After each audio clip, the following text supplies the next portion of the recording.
Dan kita akan beralih ke pertanyaan selanjutnya untuk calon presiden nomor urut 1.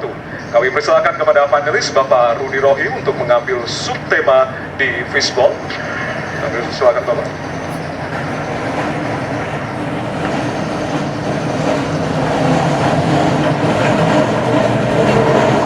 Diperlihatkan kepada kami semua, Pak. Baik, temanya adalah penguatan demokrasi. Baik. Baik, selanjutnya kepada panelis Ibu Susi Dwi Haryanti untuk mengambil pertanyaan dari fishball. Hurufnya adalah A. Penguatan demokrasi dengan amplop A. Baik, masih tersegel Bapak Ibu. Kita akan langsung buka.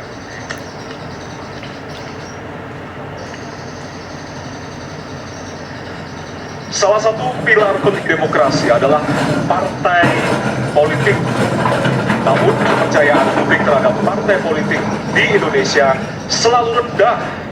Pertanyaan, apa kebijakan yang akan Anda lakukan untuk melakukan pembenahan tata kelola partai politik? Waktu untuk menjawab 2 menit dimulai dari sekarang. Saya rasa lebih dari sekedar partai politik. Rakyat tidak percaya kepada proses demokrasi yang sekarang terjadi. Itu jauh lebih luas dari sekedar partai politik. Ketika kita bicara demokrasi, minimal ada 3. Minimal 3 nih. 1 adalah adanya kebebasan berbicara.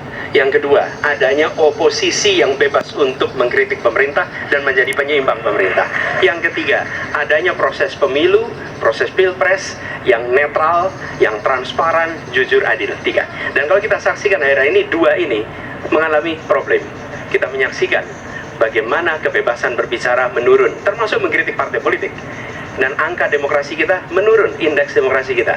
Bahkan pasal-pasal yang memberikan kewenangan untuk digunakan secara karet kepada pengkritik, misalnya Undang-Undang ITE atau pasal 14, 15 Undang-Undang nomor 1 tahun 1946, itu semua membuat kebebasan berbicara menjadi terganggu. Yang kedua, oposisi, kita saksikan minim sekali adanya oposisi selama ini. Dan sekarang ujiannya adalah besok.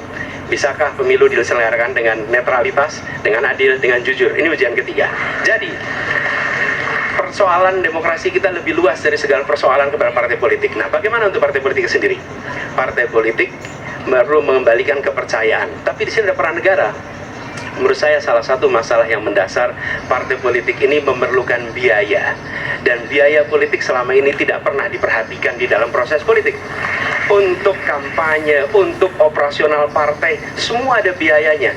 Sudah saatnya pembiayaan politik itu dihitung dengan benar, ada transparansi, sehingga rakyat pun melihat ini institusi yang bisa dipertanggungjawabkan.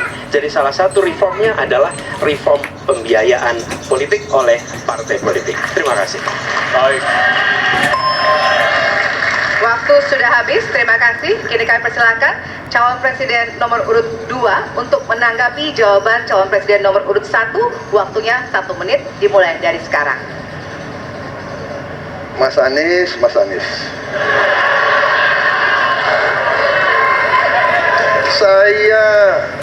Saya berpendapat Mas Anies ini agak berlebihan.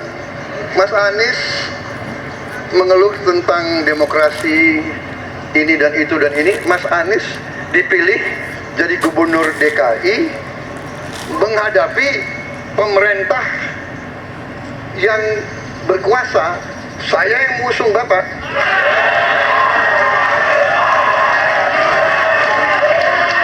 Kalau demokrasi kita tidak berjalan, tidak mungkin Anda jadi gubernur.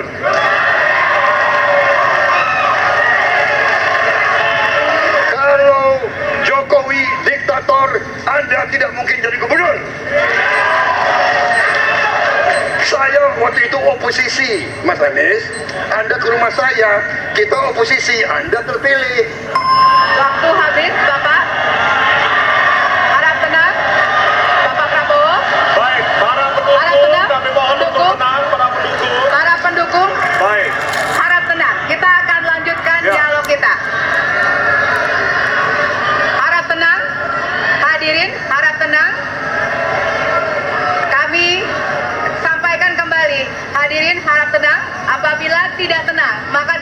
tidak dapat dilanjutkan. Ya, kami mohon kerjasamanya kepada para hadirin yang berada di halaman gedung KPU untuk bisa menaati aturan yang telah kita sepakati bersama. Ya.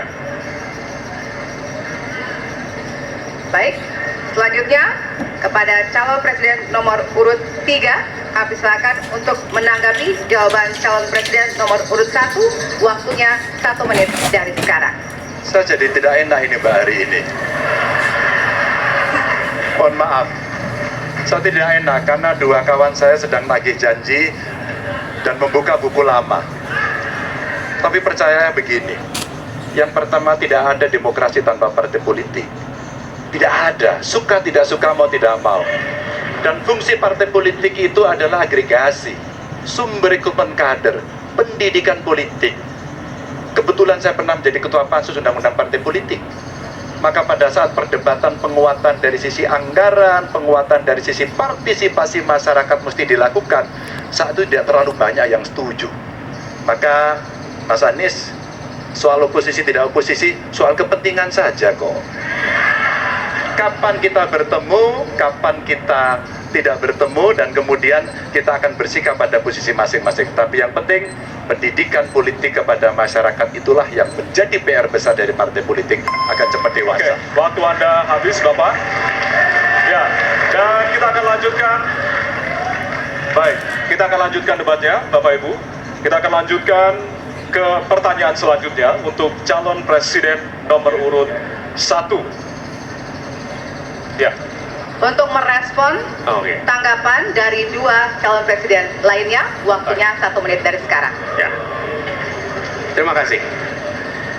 Ketika kita menghadapi sebuah proses demokrasi, di situ ada pemerintah dan ada oposisi. Dua-duanya sama terhormat. Dan ketika proses pengambilan keputusan itu dilakukan, bila ada oposisi, maka selalu ada pandangan perspektif berbeda yang membuat masyarakat bisa menilai. Karena itu oposisi itu penting dan sama-sama terhormat. Sayangnya, tidak semua orang tahan untuk berada menjadi oposisi. Oke? Seperti sampaikan Pak Prabowo tidak tahan untuk menjadi oposisi. Apa yang terjadi? Beliau sendiri menyampaikan bahwa tidak berada dalam kekuasaan membuat tidak bisa berbisnis, tidak bisa berusaha. Karena itu harus berada dalam kekuasaan. Kekuasaan lebih dari soal bisnis, kekuasaan lebih dari soal uang, kekuasaan soal kehormatan untuk menjalankan kedaulatan rakyat. baik. Waktu Anda habis, Bapak. Terima Kami kasih. mohon sekali lagi kepada para hadirin yang berada di Hadirin. halaman KPU. Ditahan